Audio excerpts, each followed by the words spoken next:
Welcome SAO survivors. This week we don't actually have all that many news, mainly focusing on Variant Showdown and Integral Factor for this one, but we also have some other stuff like 2 birthdays on the exact same day, the 2 new Sword Online Scherzo of Deep Night movie bonuses in Japan that you are never going to get yourself because you live in the West. You're looking at my analytics, and looking at my analytics, you should subscribe and hit the bell icon because most of you have not clicked it yet. Welcome to This Week in SAO for all your weekly Sword Online news. And this week's video is brought to you by a poll. So, as you can see, I have plenty of free space over here, and you get to pick what I put there as an additional poster to my little ordinal scale one over here. When I was at the university yesterday, there was a poster sale and I found 3 lovely posters. One is Legend of Zelda Breath of the Wild, the second one is a poster for Your Name, Kimi no Na wa, and the third one is for Spirited Away. So do cast your vote as to which one you would like to see over here. I actually have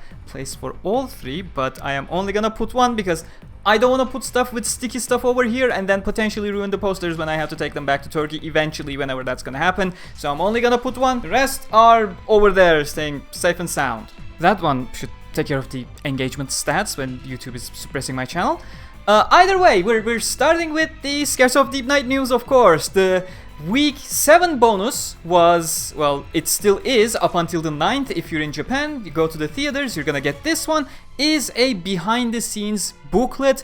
And Week 8, that is starting on December 10, is going to be a special staff book with illustrations as well as messages from the staff being included in it. In another rare bit of non-SAO mobile game news that we have this week is that Sword Online Anime 10th Anniversary magazine cover has been revealed. It has a very cute Asuna and Kirito illustration right over there, and the release date for this magazine is December 22nd. As for the birthdays, Tia and Premiere have celebrated theirs yesterday, December 5th. They were introduced in Sword Online Hollow Realization, the 3rd game in the SAO Gameverse series, and as usual, being SAO games, Sword Online Beaters Cafe has shared a special illustration with them in special dresses, and Teria, the mascot of the Beaters Cafe, has also shared a special illustration for Premiere, sadly not one for Tia.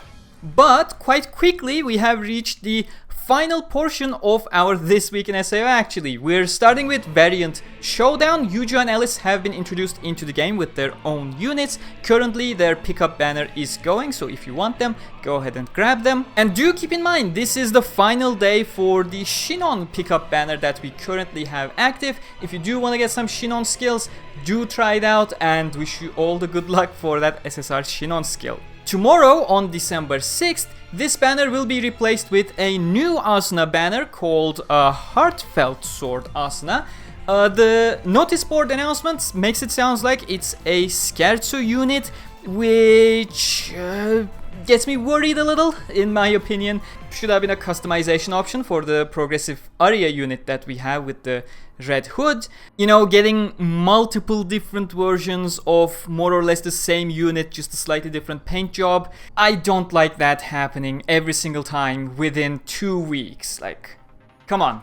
I know this is early game, archetypes both in terms of elements as well as unit types are missing, so they're likely trying to fill that up, but we already have way too many Asunas in the game, and it's the 2nd week of the game. Come on, where is this going? Why do you have a customization feature if every single thing is already gonna become their own unit? I really don't want this game to become yet another massive JPEG collector where there's a new JPEG for every single character for about every other week, power creeping each other out of the game. Even right now, I don't think the unit types are properly differentiated among each other, so I don't even know why they are cramming so many of the same thing back to back to back. But let's head over to some more positive news. Last week we had a main campaign continuation.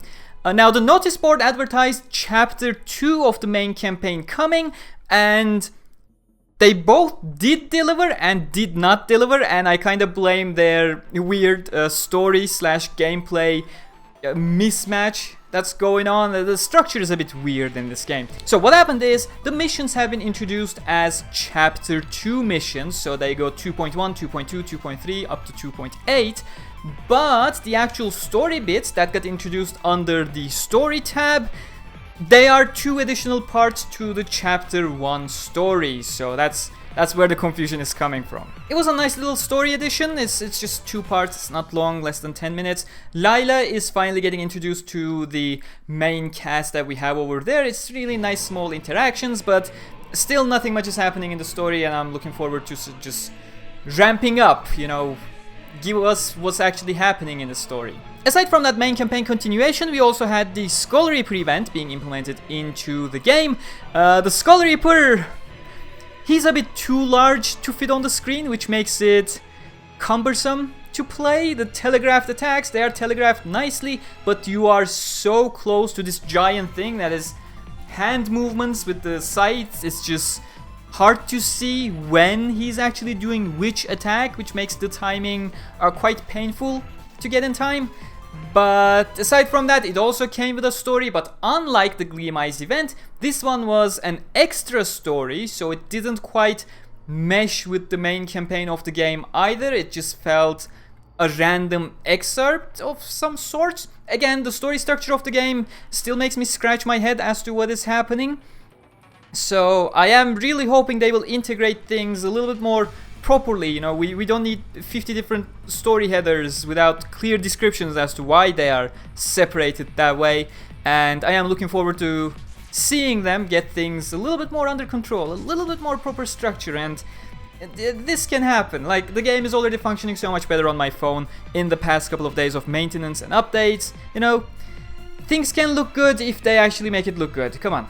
And last but not least, just a very small bit, tomorrow we are getting a new Scherzo tie-in event. It's a limited time challenge mission thingamajiggies that we had for Arya as well. You know, you can enter 3 times a day and you have a bunch of challenge missions to complete for some additional rewards and then never look back. So don't expect something like a story regarding Scherzo or something. It's just 3 times a day missions, and you do them, you grab your rewards, move on, never look back. With that, we head over to Integral Factor. New skills, the Accele skills have been introduced. If you want to know what these special new skills do, please do check the notice board, because I do not care about new mechanics. I am still using the same set I have been using 3 years ago. Aside from that, last week, floor 56 had been introduced. This is, of course, the floor that the Progressor's side story had taken place, where Asuna is trying to use NPCs as bait, but Kirito kinda interjects with Klein and all that kind of stuff. Unlike what I expected, the story did not have a flashback to that time, but still used the setting and the plot of the story itself, the core element, quite cleverly into the current setting. You know, we're now stuck on Aincrad after the clear of floor 100. And I really enjoyed the story. It was a short one, but it was a neat one, cleverly used, very nice plot points, etc. It was a nice one. Good job, Integral Factor team, once again. There are currently a lot of free pools in Integral Factor, as usual, the 11 times a day skill pools. But aside from that, there's like mod things, awakening things, I think, the search, whatever that search thing is. As I said, I'm still playing the game as I was playing it 3 years ago. I am not exactly up to speed on these different features, and I don't particularly care. But if you do, go to the shop, grab those free stuff. It's free. Memorial Party event, where you go to a special map and speak to different characters every single day to receive some minuscule rewards. I'm not even sure if it's worth the time you're spending with them.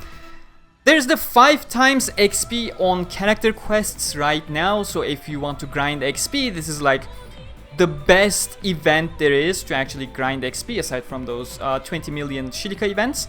Oh, my PlayStation 3 just turned on. Cool. There's the guild support campaign if you want to, you know, improve your guild. And last but not least, White Holy Knight selection order with skills from the previous Christmas events being featured. So if you want these over there, or you can check the notice board for the exact skills themselves, go ahead and grab that one. But this is it for this week, a really light news week, which is exactly why I spoke so long for Variant Showdown Integral Factor. Normally I wouldn't do this.